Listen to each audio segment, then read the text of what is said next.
Right, we're back on air. Hello, and thank you for tuning in to episode 8 of Once Upon a Time in the Ashes. It's the podcast that celebrates the nearly men of Ashes cricket, those cricketers who played in only one Ashes test. If you're new to the show, don't forget to check out the website, onceuponatimeintheashes.com, for profiles and photos of all the players featured. And if you like what you hear, please do subscribe or follow on your listening platform of choice. Keith Slater was our first guest on episode 1, the only living one Ashes Test wonder to play his Test match in the 1950s. A further 8 players followed in the 1960s, from Ken Taylor and Fred Rumsey in 1964 to Pat Pocock, Brian Tabor and Roger Prideaux in 1968. It's now time to leave the swinging 60s behind and head to the 1970s to find our next batch of one Ashes Test stars. There are 6 cricketers in total who played their one and only Ashes Test in this decade, and 5 of the 6 are on the Australian side, starting with 3 from the 1970 to 71 series: Ross Duncan, Tony Dell, and today's main guest, Ken Eastwood. In Chapel decided, well, we'll get to the ground an hour earlier. Normally get there about 10 o'clock, 9:30. So we arranged for the cabs so we get to the ground at 8:30. We waiting out the front for the cabs to come. Comes about 15 minutes after they were supposed to be there, no cabs. Ring up and trying to get somebody 8 o'clock in the morning, and it's that week's their busiest week on their calendar with organisation and running around and whatnot. Anyway, they found out, the cabs are on their way. Another 10 minutes, no cabs. Again, another phone call. Found out they'd been sent to the wrong motel. And, I'm jumping around like anything.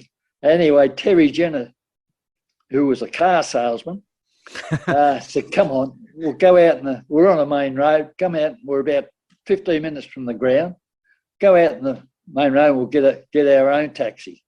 And we'll get out there, and as soon as we get out there, he starts hitchhiking with his thumb. A bloke pulls up, and he said, all right, I'll give you a lift. We got a hitchhike to the ground, my first day in Test cricket.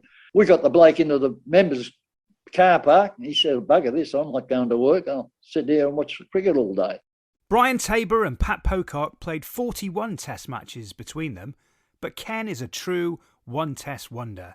At the age of 35, he was plucked from the Victorian ranks to replace the Australian captain Bill Lawry for the 7th Test of that 70-71 series, and then he never played for Australia again. We'll get the full story from Ken soon. It's a wonderful tale, and Ken tells it very well. But, as is customary, we're going to park Ken there for a moment as we dip into the Ashes archive with the cricket writer and historian Stephen Chalke. And we're taking a look at the 1921 series in England. This series is home to no less than 10 of our one Ashes Test wonders, the highest number by far of any Ashes series. For 7 of the 10, it would be their only Test match of any description. Here's Stephen to set the scene. The summer of 1921 was almost certainly the most difficult and chaotic summer of Test selection in England cricket history. The country hadn't recovered from the First World War. There was, as there had been after the Second World War, a dearth of emerging youngsters, and particularly a dearth of fast bowlers. For some reason, in trying to get cricket going again, we'd agreed to tour Australia the previous winter, where we'd been beaten 5-0 in the series, badly beaten in all the games.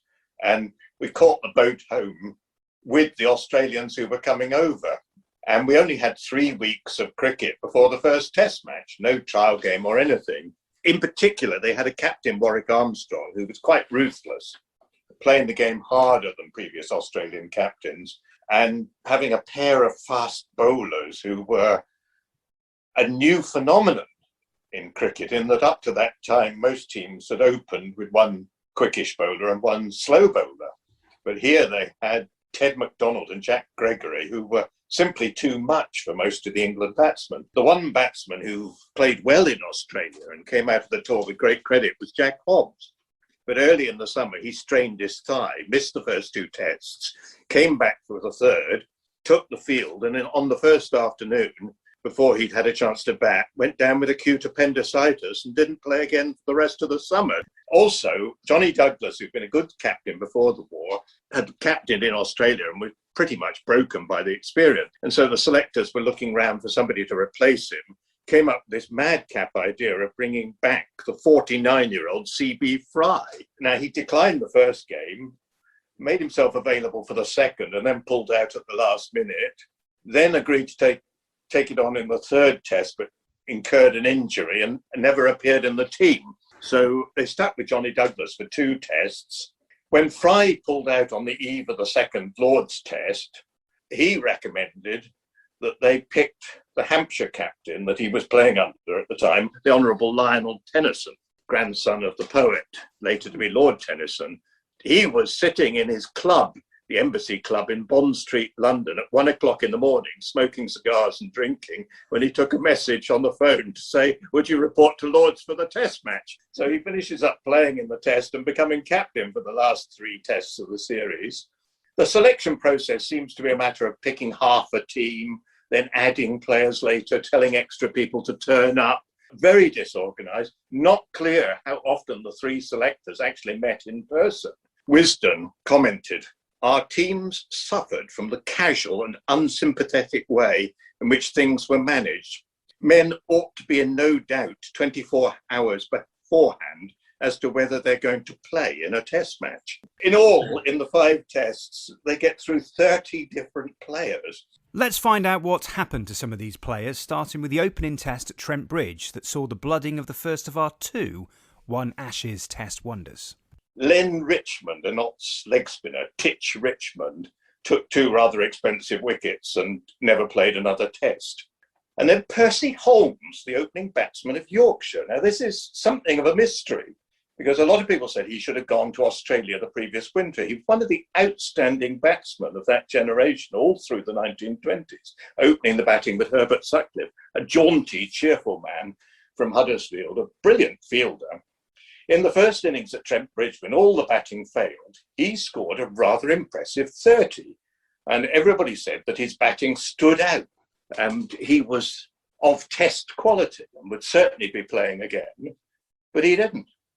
He never played another Ashes test. He went on a tour of South Africa 6 years later that wasn't a first-team tour entirely, and came back at the age of 45 for 1 test against India in 1932. So this mystery has always remained how Percy Holmes, who's an outstanding batsman and an outstanding fielder, only played 1 major test match in his career. Now, there's a chap called Home Gordon, who was an old Etonian baronet, never played first-class cricket, but knew all the people at Lord's and was in the know about what was being said. He published a fascinating book in which he has a chapter called Selectors, which opens the box on what was going on behind the scenes. What he did report was that he was sitting next to Henry Foster at Trent Bridge when Percy Holmes was batting. And Foster was wearing the famous selector's hat that they used at the time, a grey felt hat with a Zingari ribbon round it. Holmes had a way of playing Gregory and MacDonald where he backed a little bit to leg at times. And this offended Foster enormously. And he said to Home Gordon, so long as I have influence in choosing England, that man never bats in another test. Harsh words indeed, and the selectors continued with this pick and mix approach for the next test at Lord's, where 4 players enjoyed their first and last taste of Ashes cricket. So we roll on to Lord's, where we have the saga of C.B. Fry pulling out at the last minute and Tennyson being drafted on the morning, about 14 people turning up wondering if they're playing or not, including Percy Holmes, who's been named as the 12th man. Apparently, Johnny Douglas, the captain, when he arrived in the dressing room and saw the team in front of him, exclaimed, what's this damnable side of picnickers they've given me? Somehow or other, when Fry drops out, instead of picking Percy Holmes to replace him, they bring in Alf Dipper, who's not the 12th man, he's the 14th man, and he's another opening batsman, a farm worker's son from North Gloucestershire, a very dogged batsman. He scored a brave 40 in the second innings when most of the batting around him failed completely. People said that would be enough to get him another game. But he was a poor fielder when he wasn't in the slips, and he wasn't put in the slips. David Foote, writing about him, said he moved like a stiff-jointed farm worker rather than an athlete. That was his one game. They picked Jack Durston, a fast bowler from Middlesex, the best prospect fast bowler in the country. One reporter said he was not impressive. He could not make any batsman hurry his stroke. So for the next test, they didn't even have a fast bowler in the team. And then there was Nigel Haig, nephew of Lord Harris, a very talented amateur, good all-round cricketer at county level, went on to captain Middlesex. He made 3 at naught, had match figures of 2 for 88, and he was another one-test Ashes character who didn't reappear. And then finally, another man who was picked for one test and never picked again, perhaps the most left-field choice of the summer, Johnny Evans. This was June 1921. He was an amateur, and since the summer of 1912, he'd actually only played 7 first-class matches. He'd had a brave war. He'd won the Military Cross twice, been in the Royal Flying Corps, flown plane over France where the engine had malfunctioned, and he crashed it in such a way it had not been possible for the Germans to pick it up and use it. Then taken a prisoner of war, managed to escape, spent about 16 days on the run, recaptured, escaped again. Terrific story. Actually wrote a book about it. Quite a hero of the First World War. A man of enormous courage. But this is the conundrum of the whole thing. And this is what Tennyson wrote of Evans playing in the Test match at Lord's. He was so nervous that he could hardly hold his bat while his knees were literally knocking together. I endeavoured to put some heart into him by a few timely words when I joined him at the wicket, but it was useless. His nerve was gone, and the first straight ball was enough for him. And then in the field, he's put in the slips by Johnny Douglas, and he pleads to go out of the slips. And according to Tennyson, his hands are shaking. Douglas had said to him, "You'll be all right, old boy, don't worry." And there his hands are shaking, and he drops 2 catches. So there we are at Lord's. We've got Evans in the slips dropping catches, Dipper in the deep when he should be in the slips, and Holmes 12th man when he's probably the best fielder in the squad. You know, we are stumbling from one saga to another. Then we move on to Headingley for the 3rd test. We're 2-0 down now. Test starts on a Saturday, and the selectors agree to pick the team on Thursday afternoon during a gentleman versus players match at the Oval. Tennyson, who by then has been appointed captain because Fry's finally pulled out, is summoned off the field of play and sits down with them on Thursday afternoon to pick the team to go up to Headingley on Saturday. The gentlemen have turned up with a very weak team. 6 people have cried off. And on that Thursday, the players are scoring runs galore against a fairly ordinary players' bowling attack, nothing like McDonald and Gregory steaming in for the Australians. And the selectors send the whole top 6 of the gentleman team up to Headingley. And so off went Hallows, Hobbs, Hearn, Duckett, Harding and Brown. The 2 one-test wonders we've got in that, Wally Harding of Kent and Andy Duckett of Surrey, both 35 years old, good county batsmen, both coincidentally had played football for England. And Duckett had quite an outstanding career. Duckett captained Aston Villa to win the FA Cup and later became a manager of Fulham. And Harding played many years for Kent, and he also played a good level of football. Harding looked good in the first innings at Headingley. He hit 25, and then he was given out LBW when he hit the ball. But that wasn't good enough to retain him in the team for Old Trafford. Duckett had a poor game. He scored 3 and 2. And Wisdom commented, "It was not easy to understand why the selection committee gave a place to Duckett. No one, so it was said, felt more surprised than the Surrey batsman himself, and he failed rather dismally." Harding and Duckett, the latest to graduate to our One Ashes Test Club. 21 years later, in 1942, Andrew Duckett would enjoy another dubious claim to fame when he became the first and only person to die while playing in a match at Lord's. A victim of an apparent heart attack, moments after playing a stroke, he was dead before he reached the pavilion. and the match was immediately abandoned as a mark of respect. So, back to 1921, 3 test matches played, all won by Australia, and the series was over. But there was still time for 2 more One Ashes Test wonders to make their mark in the 4th test at Old Trafford. The first was Charlie Hallows, playing on his home ground, a stylish, elegant stroke player. Later, a few years later, scored 1,000 runs in May, one of his greatest achievements. Well, he didn't bat in the first innings. He was slightly too long down the order. And in the second innings, when the game was completely dead, he went out and scored 16 not out. That apparently wasn't enough to give him another opportunity, and off he went.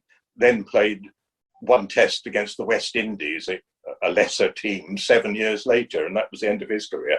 And the last man who played his 1 test in that Headingley test, and rather controversially never played again, was the Gloucestershire slow left-arm bowler, Charlie Parker, who by this stage was 38 years old, but actually in bowling terms was in his prime. And only 2 men in the whole history of first-class cricket, Wilfred Rhodes and Titch Freeman, have taken more than the 3,200 odd wickets that Charlie Parker took in his career. And in the following 7 summers, he took an average of over 200 wickets a season. A really dominant and canny slow left-arm bowler. Developed a brilliant partnership with Wally Hammond fielding at slip and took wickets galore.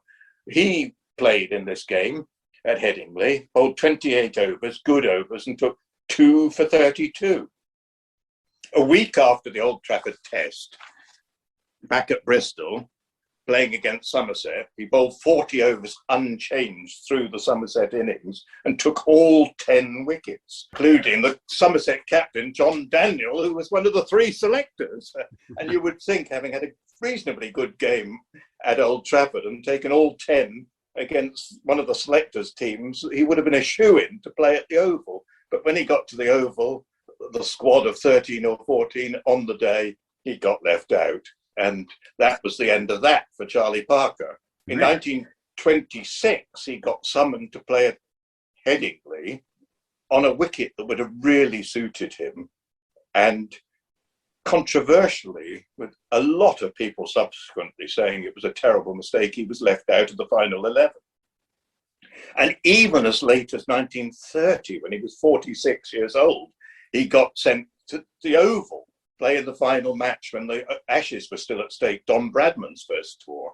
Got sent there at the last minute, then told he wasn't playing. Bradman hit 232, the match was lost, and the Australians went down to Gloucestershire, to Bristol for the next game, where he dismissed Bradman twice relatively cheaply, and Gloucestershire famously tied the game. And Parker, why did he not play more Test cricket? And there's various views on this. The first thing to say is that he was a farm labourer's son from outside Cheltenham, a self-educated man with strong opinions on a number of subjects, particularly quite an admirer of the Russian Revolution, interested in classical music, a man who was prepared to say his piece quite bluntly at times. And there are accounts of him rubbing people up the wrong way. And famously on one occasion when Plum Warner had become the England chairman of selectors, after a dinner at a hotel in Bristol, he got into a lift with Plum Warner and gave him a piece of his mind about the selectors of England cricket. And that was thought to have completely cooked his goose for all time. There we are, 10 One Ashes Test cricketers in one 5-match series in 1921. And we thought the England selectors in the 1960s were bad enough. Not even taking all 10 wickets in an innings, or those 3,278 first-class wickets, were enough to give Charlie Parker more than his solitary test match. Thanks as ever to Stephen for that brilliant summary of a chaotic English summer. But now we must fast forward to 1970 to 71, and there's plenty going on here too. It's the only series between England and Australia to feature 7 tests, which was lucky for our main guest, as that's when he played in the Ashes. It's time to meet Ken Eastwood. Ken Eastwood was a left-handed opening batsman who played for Victoria from 1959 to 1972. In the 1970 to 71 Sheffield Shield, he scored 737 runs at an average of 122 with 3 centuries. This outstanding form gave him his belated chance in the Australian side for the 7th test of that season's Ashes at the age of 35. Ken, welcome to Once Upon a Time in the Ashes. Thank you. Just a general question to start with. Would it be fair to say that you are the ultimate one-test wonder? Oh, good question. Well, probably was, although it was a bonus. That was all as far as I was concerned. To think that I got it at 35 and wasn't in the Victorian side at the start of the season, etc., going from one disappointment to the highs sort of thing, it was unbelievable. Yeah, it's an absolutely terrific story, and we'll get to that series soon. I just thought we could start with how you got into cricket as a young lad. Who did you play for, and what age were you when you started playing cricket? Well, started at primary school. 10 or 11, I got into the school side when I was in 4th class, and that was, the other players, the main players were 2 years older. I did pretty well at school cricket and underage cricket, and finished up playing grade cricket with Gordon, and played first grade at 16. I was playing 3rd grade before my 13th birthday and developed from there. I had about 4 years at Gordon. It was an era in which there were 4 of us about the same age. Peter Philpott was November 34. Ian Craig was June 35. I was November 35. And Bobby Simpson was February 36. And all of us were playing first grade cricket at 16. And the other 3 were doing pretty well when they first started. I took a season to sort of hit my straps. So the competition was pretty tight. They were always looking for these new Bradmans coming through the system. Cricket then, especially in New South Wales, was getting a bit, how can I put it, slow, dull or whatever. They had nobody to really promote the games. They were looking for these new stars coming through, and the 4 of us were always in combined sides, etc., underage sides and whatnot. So I virtually was the 4th cab off the rank as far as that was concerned. Who helped you with your cricket in your formative years? Was there someone who helped you with your batting? Well, there was a number, actually. It was more encouragement that I received when I was coming through the ranks. Sid Carroll, who was captain of Gordon, and he played quite a few games for New South Wales. He sort of put me on the right track at times. There were a couple of people at Gordon who ran coaching classes for kids, and they, again, helped me along the way and gave me all the encouragement that I needed, and especially when things weren't going too good and you weren't scoring too many runs. So, all those people helped me at times. But you played your first-class cricket for Victoria. So what happened there? Were there any opportunities at New South Wales? No, I had to do my national service. Now, it was a 5 months period from the 1st of July to the 1st of December, and I was posted to Melbourne, and I was about 14 miles from where the club I played with here in Melbourne, Footscray. They were the nearest club. I rang up the VCA to find out where to get a game, and they were the nearest club. So I played with them for those first couple of months till the 1st of December. And when I was leaving, Footscray had been in the VCA for about 7 or 8 years, and they'd been finishing the bottom 4, and all that time were the sort of the whipping boys. When I left in 1st of December, we were either 1st or 2nd on the ladder. They asked me would I come back and finish the season. And, of course, the opposition in New South Wales I thought, well, I had nothing to lose sort of thing to come back. Anyway, I come back, I met my wife, and I got to the point of either getting engaged or going home. So I'm still here. And what a wise decision it was. I could have done a lot worse. There's no 2 ways about that. And what was Footscray like as a club? Did you enjoy playing for them? Oh, yeah, it was. There, as I said, the enthusiasm around the place when I first played there in that first year. There was people in the dressing rooms, and one game we played Fitzroy, the second last game, we were 2nd and they were 3rd. And Neil Harvey had just come back from South Africa, and it was his first game back in the club cricket. Of course, there was 2 other Harveys in the side.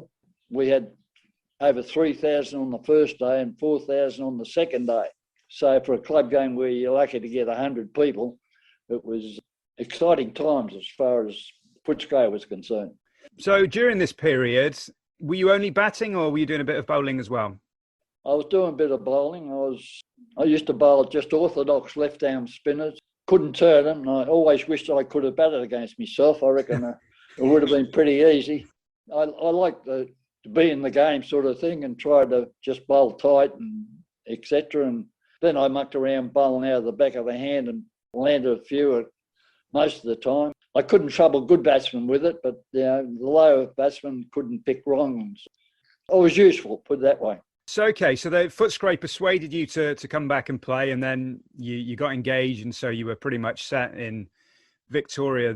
When did you make the step up to play for Victoria then? Was it the following season, or did it take a couple of years? It took a couple of years. That 55, 56 was the first year, and I didn't get in the, 59, 60 before I made the state side. That was the last game of the season. I played 3 or 4 games the next season, I think I got 160 and then I got dropped. And that was it for quite a few years. Was there a period then when you felt established in the side? When did that come? Never. The only time I played every game for Victoria in the season was the year before I got into the test. The Australians were in South Africa. Victoria had 6 players in the side. Our top 4 batsmen were Laurie, Stackpole, Redpath, Sheehan, and Bobby Cowper come back from Western Australia where he'd been working at the captain's side. We won the Shield. I was the leading batsman for Victoria. I was 100 runs in front of Graham Watson, who was the all-rounder, so he had the number 7 spot. And I was another 100 runs in front of the next batsman. So I was virtually 200 runs in front of the nearest competition for that 5th place. And I finished up in the top 3 run getters in the first class season. Come next season, I wasn't picked. So that must have been quite a shock. As you said, 69-70 had that great season, and then suddenly 70-71 you were dropped. Was any explanation given for that? No, but I've learned on the grapevine after, and this was quite a few years later. Bill was captain of the Australian side. I'm talking about Bill Laurie, of course. And he had a tied old side. They were beaten badly in South Africa. And he had a theory, and it's got a lot of merit with it, that if you weren't good enough, didn't have the potential to play for Australia, you shouldn't have a place in a Shield side. And of course, I was, coming up 35. The end of last season, the previous season, there was an Australian B side went to New Zealand. My name was mentioned in dispatches. Richie Benno picked a side and had me in his side. I missed out, which is probably understandable to a certain degree. That sort of helped Bill's reasoning for not picking me. It's a possibility. What did you make of Bill Laurie, and what did you make of him as a captain? Did you enjoy playing under him? He wasn't a gambler. He probably, does this go public? Yes. No, well, the best captain I played under in first class cricket was Jack Potter. We won the Shield with him a couple of years. Well, I first got back into the Shield side when I was 30. The difference between the two, Potts would try and make things happen when nothing was happening, where Bill would sit back and wait for it to happen. He wasn't much of a gambler as far as taking risks when he was captain was concerned. If I had to pick my best side, he'd be the first one picked. He was the most adaptable batsman. He'd get a job done, irrespective what the conditions were, how well he was batting. He could be 20 at lunch, but still in there and taking the shine off the ball and whatnot. And the same bloke, if everything was going all right, well, he could carve any attack up as well as anybody else. All right, we'll come back to Bill Laurie in a second because he plays a pivotal role in you getting back into the Victoria side and obviously into the Australian side. But just a word on your age there, because you said you were into your 30s when you won the Sheffield Shield. Come this 70-71 season, you're 34, 35. Did you feel you were improving as a cricketer? I have a saying with cricket: the older you get, the better you get, as long as you maintain your fitness and keenness. The only area probably for improvement is probably between your ears, and you learn what you're capable of doing, or learn by your mistakes you've made over the years. And so you sort of play within those capabilities. And my best years were from 30 to 35. Well, I knew, when I was in the Victorian side, I got that period went from when I was 30 to 35, 36. I probably got dropped 4 times in that period. There was only one season I played every game. I either come in halfway through or got dropped halfway through. Now, at the start of each season, I used to look at the first class fixtures to find out where Victoria were playing any games while a test was on, what chances I had of getting in the Victorian side. Best part about that, getting dropped, every time I got back in, it was like my first game. I felt like a 2-year-old. That enthusiasm sparked up. Sometimes I think blokes like Bill, they miss seeing their kids grow up, and the people who used to tour England for 4 or 5, 6 months, and the problems they had, at home with money and whatnot, and the pressures that created. I don't think I would have liked to have been in that position. Okay, let's get into the 70-71 season then, because it's such a fascinating story. As you said, you were dropped at the start of the season for Victoria. How did you actually get back in the side? Because there was quite a bit of fortune around that, wasn't there? It sure was. How much time we got? Whatever time you need. All right. Out of that disappointment, Victoria were playing 4 games in a row, 3 in Melbourne and 1 in Sydney. And the second game in Melbourne, somebody said to Sam Loxton in the dressing room, Victoria was in the field. I presume it could have been the 12th man, said, Jim Higgs has got an exam next Friday. Yeah? I don't know anything about that. Anyway, Sam was a local member of Parliament and had all the contacts in the world, rang up the registrar at Melbourne Uni and said, has Higgs got an exam next Friday? And he said, yes. What time's the start? 10 o'clock. Right. Sam was like a bull at the gate, everything he did. He said to the 12th man, you're in on Friday. And then they had to find a 12th man. So they rang me up and asked me, would I like to come in and be 12th man? I always said, better than watching playing cricket. I said, yeah, all right. And then on the third game, Bill Laurie strains a thigh muscle. Not bad. We only had to get about 100 in the second innings on the last day, so Bill didn't bat. And we're sitting in the dressing room, and Sam Loxton, he's also an Australian selector, said, what about Friday, Bill, for the Sydney game? Yeah, I'll be all right. It wasn't bad. I've seen him probably play with worse. I'm sitting in front of them while they're having this discussion. And the test was the week after the Sydney game, the first test. And Sam said, well, if you do any more damage, you could miss the test or could miss 2 or 3 tests. And I'm sitting there holding my tongue, wanted to turn around and say, I think you should have a rest, Bill. Save yourself for the test. But I didn't. I wasn't game enough. Anyway, this was going on for 15, 20 minutes, and all of a sudden, Bill could see the wisdom in Sam's comments. So he said, all right, I'll miss Sydney and be available for the first test. So they couldn't pick anybody else. I'm sitting in their dressing room. They wanted an opening bat, and I was the lead and run getter for the previous year. So it would have been hard for them to try and bring a younger bloke or whatever they wanted to do. So anyway, I got to Sydney. We fielded on the first day. New South Wales were about 3 for 350 at stumps. Thunderstorms on the Friday night. Water gets under covers one end. Fortunately, New South Wales batted on they lost 3 wickets in 20 minutes and they closed, so they used up half an hour on this drying wicket. And I had to go out and bat on this wicket for an hour before lunch. Dave Renneberg was the opening bowler for New South Wales. It wasn't any picnic. And anyway, I survived that hour. We lost Ian Redpath and Stacky in that period. Anyway, I finished up with 200 not out in that inning. So that's where it all started. Those little things, with Jim Higgs and whatnot.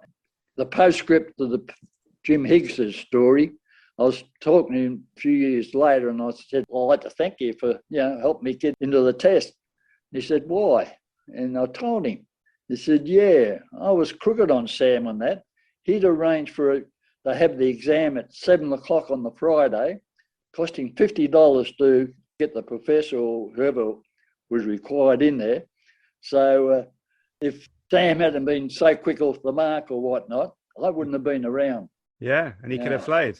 Yeah, and I wouldn't have been around for that game in Sydney.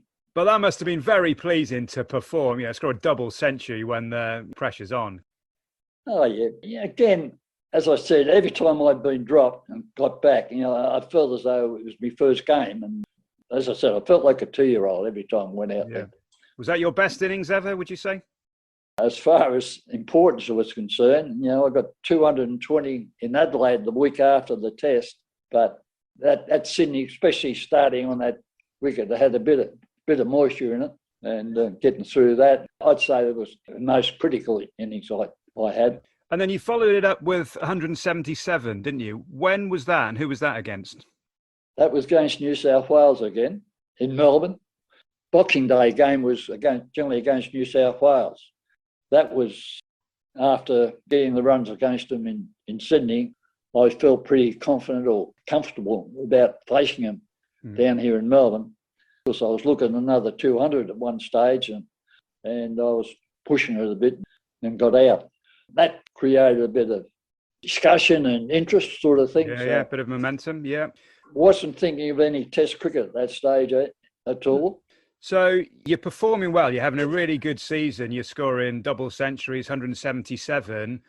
Is there a part of you that thinks I might have a chance of getting in the Australian side, or is that just completely crazy talk? I was worrying about getting a game for Victoria or holding my place in Victoria before I thought about test side.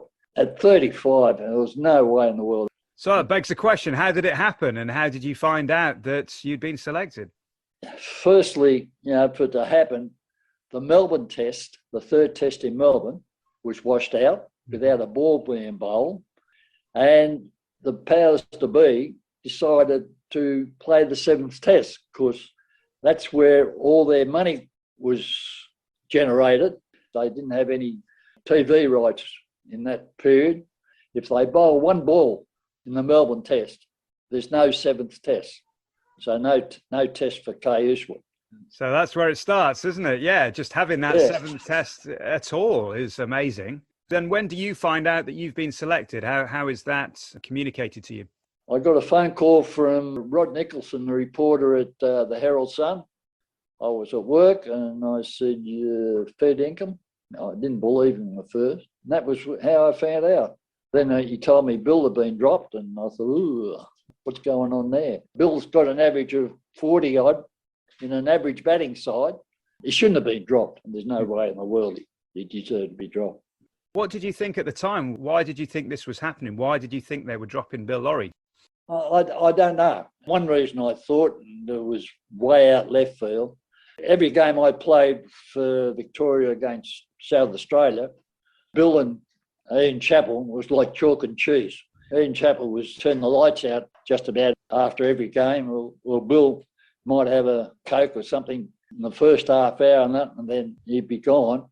I think they got on pretty well on tours and things like that. Whether the selectors wanted to give Ian Chappell a clear go at captain the side, having an ex-captain or your previous captain in the side can be a bit awkward, I should imagine, at times. So that was one thought I had, but it was nothing to do with that. It was that what happened on the South African tour. Apparently, he wrote a letter to the board. They'd been to India first, then they went to South Africa, and they'd been away for virtually 5-6 months. And all they wanted to do was get home, and the South African board asked them to play another game, or asked the Australian control board, could they play another game? They weren't interested, and Bill said, right to them, said, we don't want to play it, or, and they weren't going to get any extra money, if any. And he said, I'll write a letter and tell them we're not going to play it. Redpath and the rest of them said, look, we should all write the letter, we should all sign it. And Bill said, I'll sign it, I'm the captain. So he signed it, and I think it didn't go over too well with the powers to be. So what happened on the morning of the first day? How did the preparation go? How did you get to the ground, etc.? Well, firstly, it'd been raining for about a week before the Sydney Test. We had a wet season. Vicks went to Brisbane and we didn't leave the hotel. It rained for the 4 days. And I hadn't had a bat in my hand for 2 or 3 weeks before the test. Arrived in Sydney and it was raining, so we didn't go to the ground. This was on the Wednesday afternoon. I'm getting toey. My parents lived in Sydney. My wife and a number of friends come up from Melbourne. I wanted to organise some tickets, about 10. I hadn't seen anybody and I didn't know how many tickets I was allowed. Or it rained on the Thursday. It stopped raining on the Thursday afternoon. And Ian Chappell decided, well, we'll get to the ground an hour earlier.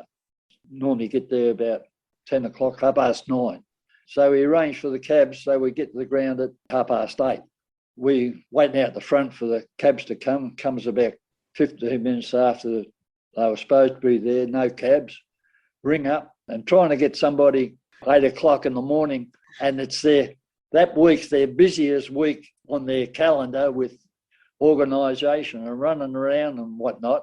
Anyway, they found out, the cabs are on the road, on their way. Another 10 minutes, no cabs. Again, another phone call. Found out they'd been sent to the wrong motel.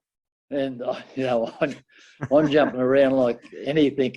Anyway, Terry Jenner, who was a car salesman, said, come on, we'll go out we're on a main road, come out, we're about 15 minutes from the ground, go out in the main road, we'll get our own taxi. And we get out there, and as soon as we get out there, he starts hitchhiking with his thumb. A bloke pulls up, said, all right, I'll give you a lift. We got a hitchhike to the ground, my first day in Test cricket. We got the bloke into the members' car park, and he said, bugger this, I'm not going to work. I'll sit here and watch the cricket all day. My impression wasn't very highly thought of about administrators in Australian cricket. It was lacking all the way through that test series. You go over with Victoria and you get a letter saying, be at Tullamarine such and such time. You'd have 2 bags, one with civvies, one with cricket gear. Joe Blow from Melbourne is the manager. He gives you your boarding pass. That's the last you see of your bags till you get to your motel or ground. There's taxis and buses waiting for you when you arrive at your destination. We arrived in Melbourne. There was 4 of us. It was raining. We weren't sure whether we should go to the ground or whatnot. But nobody to meet us or anything. No manager. Official manager for a test is the secretary of that state association. And he's run off his leg like that week. The lack of support for that test at that time, we're getting $200 a test, and we're generating all the tens of thousands of dollars for their coffers. Okay, well, what was it like going into the dressing room then? This was Ian Chappell's first match as captain, as you say. Was he welcoming to you, and did you know the other characters in the dressing room? Yeah, I played against them, and not that I had much to do with them. I wasn't a drinker, I wasn't a bloke that sit around in the dressing room drinking all night. No, I've got no complaints how I was treated. Got a lot of respect for him for the job he did. Okay, well, what about the match itself then? I mean, I don't want to dwell on this too much, but how did that go for you? Very quickly. Yeah. Well, I don't remember that much about it. As far as batting's concerned, I can remember getting out in the first dig, caught down the leg side. I can't remember. I got 5 runs, but I can't remember where I got them. I remember getting bowled in the first over in the second innings. And of course, I got my wicket, which was a well-floated full toss. Well, and it was John Snow who bowled you in the second innings, wasn't it? What was it like to face him? Bit frightening, to a certain degree. His reputation and whatnot preceded him, of course. I hadn't faced any of these blokes before, and I thought after the test, the regulars in that test side have faced these blokes 5, 6, 7 times that season. If I faced somebody that often, I reckon I'd get runs against them somewhere along the line. Fortunately, well, when I say fortunately, we won the toss and they bowled, and there was still a bit of moisture in the wicket. Of course, I hadn't seen too much sun in the previous week.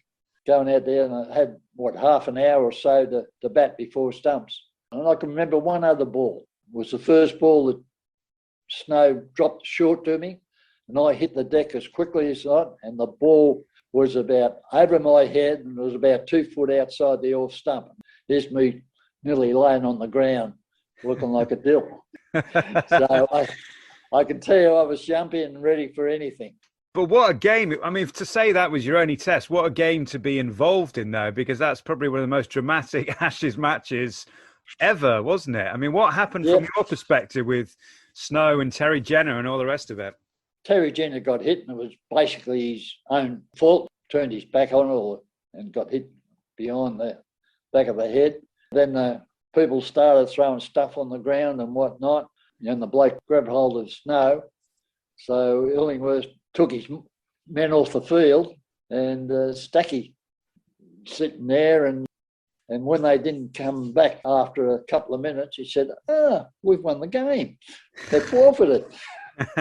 How long was it that they were off the field, and did you think they were going to come back? I had no thoughts about it not continuing with the game. It was about 20, 30 minutes, because they had to clear the outfield of all the debris that was thrown on the ground. I don't think there was any thought of not coming back at all. You were in the dressing room at the time, obviously. What was the feeling like there? Did you think Illingworth was being a bit silly taking them off, or did you think it was justified? Probably justified to a certain degree, but I could have just held them out on the ground and let people clear the debris that was on the ground and got on with it. Was he a bit of a martyr, Illingworth? Like to be a big fella sort of thing? I don't know the bloke that's all, but he liked to be the boss, I would think. Was there an extra needle to the match after that point, do you think? Not really. We weren't upset as far as holding anything against John Snow for hitting Terry Jenner, because only got up about chest high or shoulder high, and he stuck into it. No, I didn't feel any animosity floating around the place. And what about, we've mentioned Ian Chappell before, and that was his first game as captain. What did you make of his captaincy? Obviously, you knew Bill Lawry well, and he'd been dropped for that match, so you could compare the two, even if it was only for one match. Was there quite a difference? Yes. Chaps like to get on with the game, and every time I played against him in South Australia in the Shield games, he had Terry Jenner and Ashley Mallett, the spinners. With those two blokes, he could attack us most of the time. You wouldn't call him a negative captain at all. I don't think he'd have a negative thought in his body.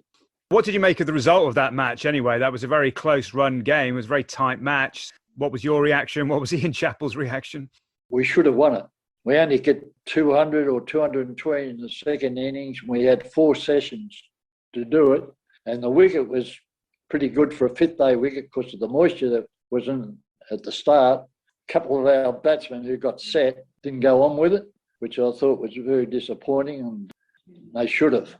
I've said this, that the Poms were probably glad to see me walking out there and not Bill Lawry. Of course, it would have suited Bill right down at the ground. Played against him all season. The wicket was good. You had time on your side. There was no great pressure as far as that's concerned. And he would have obviously done a lot better job than I did. But I do take the solace in saying that I got Keith Fletcher out in the second innings, and he could have gone on and got 100 or 150 and batted us out of the game.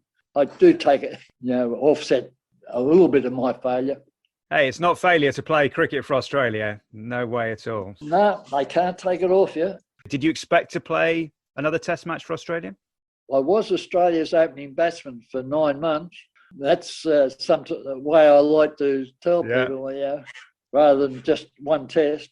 I was hopeful for the next season. When was the next series? It was against the World 11. The South African tour was cancelled. And unfortunately, that year I got in the test, there was no tours or at the end of that season away. There was this rest of the world series. Anyway, I didn't start too well. Come December, I was out of the Victorian side. My second last game, I got 100. So in a couple of 40s in the games after that, I was well and truly gone. So the chance to hold me place in the test was pretty remote. I know it was only brief, but what did playing in the Ashes mean to you? Good. Well, I thought it was a pinnacle. Finally get there. And as I said earlier, it was a bonus. There's no two ways about that. The way that season started. It was nice to get there. Anyway, and I finished up with these 2 green caps, 2 baggy green caps that with their running around and the administrators and trying to do everything. Gave me 2 caps to try on for size, and I didn't come back to get the other one. So it's stayed in my bag, and I've still got 2 baggy greens in pristine conditions, not a sweat mark on them. Anyway, as I said, they can't take it off me. And I umpired for about 20 years after I stopped playing. I played till I was mid-50s, playing in grade cricket, and I finished up playing in seconds and thirds at Footscray, captain them.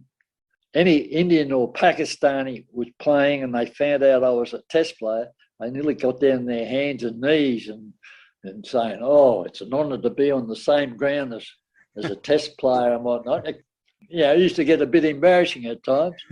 But, that's what one test does for you. I always said I wanted to finish up where I started, and I started with the thirds up at Gordon, and I finished in the thirds at Footscray. And that's where we're going to finish off, by thanking Ken Eastwood for his time and those excellent stories. We've been richly entertained. I, for one, am very grateful that he got to play once in the Ashes, and as Ken says, they can't take it off him. Thanks again too to Stephen Chalke. With his help, knowledge and expertise, we've rattled our way through 11 One Ashes Test wonders. Which means it's time to put this episode to bed. But not before I've marked your card for episode 9. And it's no exaggeration to say that this is the most remarkable story we are going to tell on Once Upon a Time in the Ashes. Joining Ken in the side for that 7th test at the SCG was Tony Dell. Tony's story is one of dramatic highs and crushing lows, all resulting from his year as a national serviceman in the 2nd Battalion of the Royal Australian Regiment during the Vietnam War. I'll say no more for now and let Tony tell you the full and frank story next time we meet. Until then, I've been Graham Barrett, and this has been Once Upon a Time in the Ashes.